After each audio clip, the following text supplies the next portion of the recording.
Hi guys, it's Miss Brittney. Today we're going to read a book called Dr. Soto. This book is about a doctor, and we've said on a couple of videos that we would spend a lot of time talking about jobs if we were in school. So a doctor is a job you may be when you grow up. So this book is called Dr. Soto, and the author of this book is William Stegg. Dr. Soto. Now, Dr. Soto is a special kind of doctor. We're going to see what kind of doctor he is in this story. Dr. Soto, the dentist, did very good work. So he had no end of patients. Those close to his own size, moles, chipmunks, etc., sat in the regular dentist chair. Larger animals sat on the floor, while Dr. Soto stood on a ladder.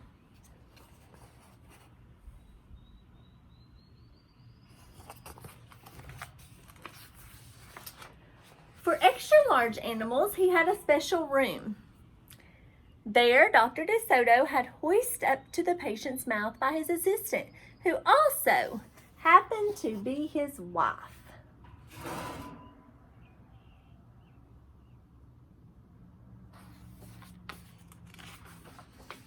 Dr. Soto was especially popular with the big animals. Look at that animal. He's working on their teeth. He was able to work inside their mouths, wearing rubbers to keep his feet dry, and his fingers were so delicate that his drill so dainty they could hardly feel any pain. Being a mouse, he refused to treat animals dangerous to mice, and it said so on his sign. When the doorbell rang, he and his wife would look out the window. They wouldn't admit even the most timid-looking cat. Cats and other dangerous animals are not accepted for treatment. Why do you think a cat is not accepted in Dr. Soto's office? That's right. Dr. Soto is worried that he might get eaten by the cat. One day when they looked out, they saw a well-dressed fox with a flannel bandage around his jaw. "I cannot treat you, sir," Dr. Soto shouted. "Sir, haven't you read my sign?" Oh, so there's a fox that's sick. Oh, he's got his jaw bandaged.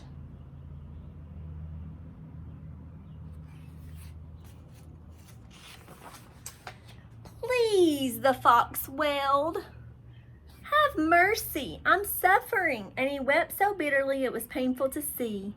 "Just a moment," said Dr. Soto. "That poor fox," he whispered to his wife. "What shall we do?" "Let's risk it," said Miss Soto. She pressed the buzzer and let the fox in. Oh, that was very kind, wasn't it?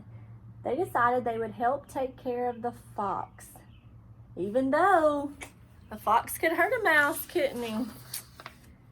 He was up the stairs in a flash. "Bless your hearts," he cried, falling to his knees. "I beg you, do something. My tooth is killing me." "Sit on the floor, sir," said Dr. Soto, "and remove the bandage, please."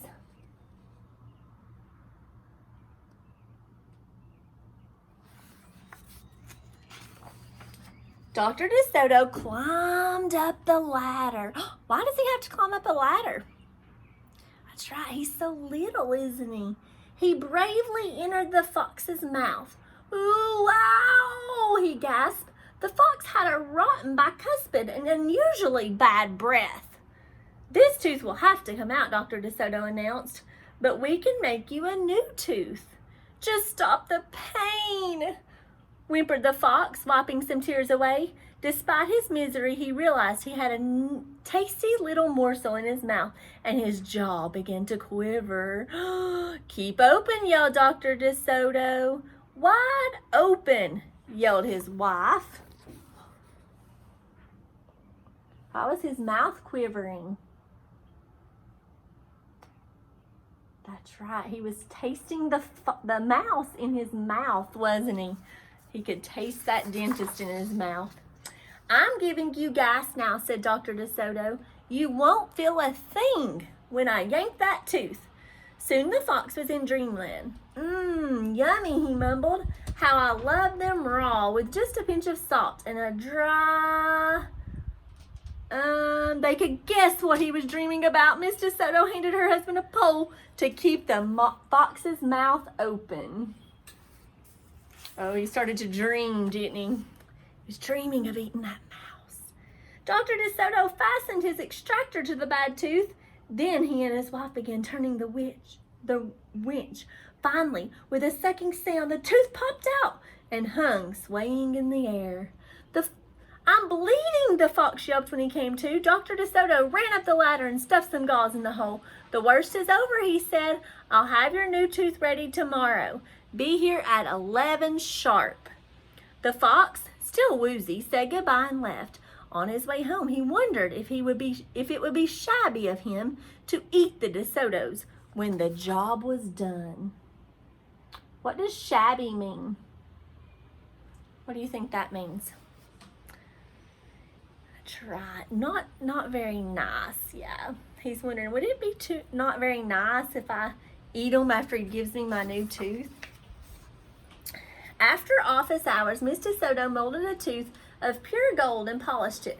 Raw with salt indeed, muttered Dr. DeSoto. How foolish to trust a fox. He didn't know what he was saying, said Mr. Soto. Why should he harm us? We're helping him. Because he's a fox, said Dr. DeSoto. They're wicked, wicked creatures.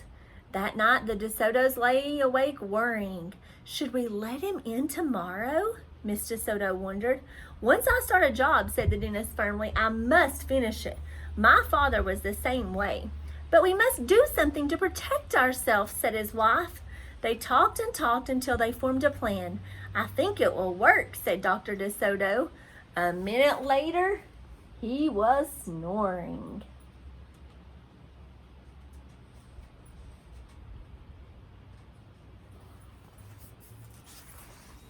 The next morning, promptly at 11, a very cheerful fox turned up. He was feeling not a particle of pain. When Dr. DeSoto got into his mouth, he snapped it shut for a moment. Then he opened it wide and laughed. This is just a joke, he chuckled. Be serious, said the dentist sharply. We have work to do. His wife was lugging the heavy tooth up the ladder. She's taking that tooth up there. They're going to give him his new tooth, aren't they? Oh, I love it, exclaimed Fox. It's just beautiful, Dr. DeSoto set the gold tooth in a socket and hooked it up to the teeth on both sides. The fox caressed the new tooth with his tongue. My, it feels good, he thought. I really shouldn't eat them. On the other hand, how can I resist? We're not finished, said Dr. DeSoto, holding up a large jug. I have here a remarkable preparation developed only recently by my wife and me. With just one application, you can be rid of toothaches forever. How would you like to be the first one to receive this unique treatment?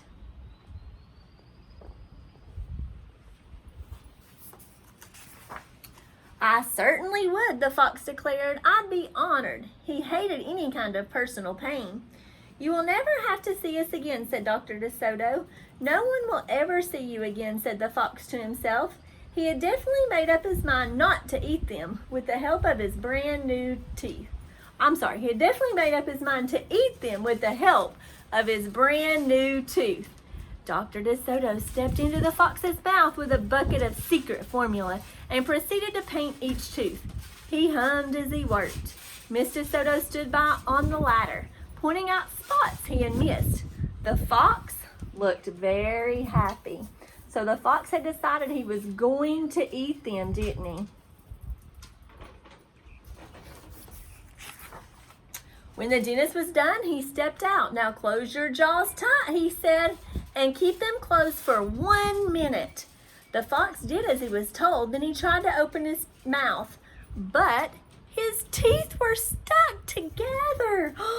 Oh, excuse me, I should have mentioned, said Dr. DeSoto. You won't be able to open your mouth for 1 day or 2.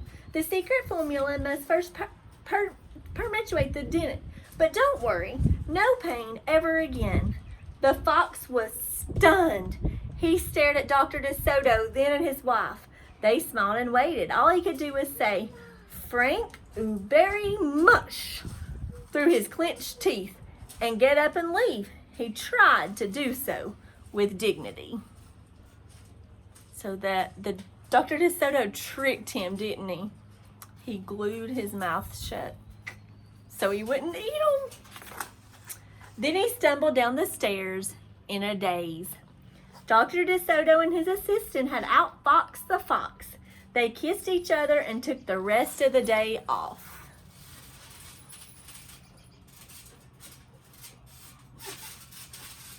All right, and how long was his mouth going to stay glued shut?